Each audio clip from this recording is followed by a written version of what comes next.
Also, the last thing I want to talk to you about, a lot of you have some really great and detailed storyboards. I think that's awesome.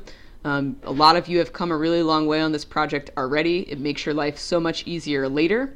But a lot of you also have multiple parts of your projects. You're talking about making a video, and you're talking about building a website, and you're talking about doing X, Y, and Z, which is awesome, and I love because I'm a tech nerd.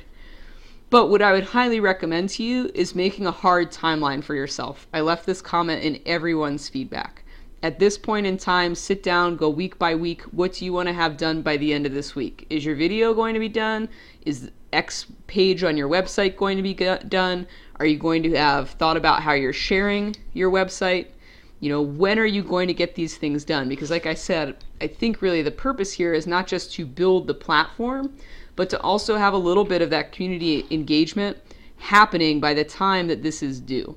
So really start thinking about that timeline and how quickly you're going to need to move on each part of your project in order to get it done, get it out there, and have your community get engaged. Overall, like I said, I'm so impressed by your projects, especially given how vague the assignment is. If you need any help, if you're feeling overwhelmed, if you're confused by the comments that I left for you or the comments that Phil will leave for you, please let us know. We're here to help you. You can call me, you can email me, you can text me. If you call me during the school day, I probably won't answer because I'm teaching, but I'm happy to answer your questions most any time of the day. And if you email me, I get back to you pretty quickly. So let me know if you have questions or concerns. Good luck with the rest of your project, and keep in touch. Don't get overwhelmed by this. Reach out. We're here to help. Have a good one, guys, and I'll chat with you later. Bye-bye.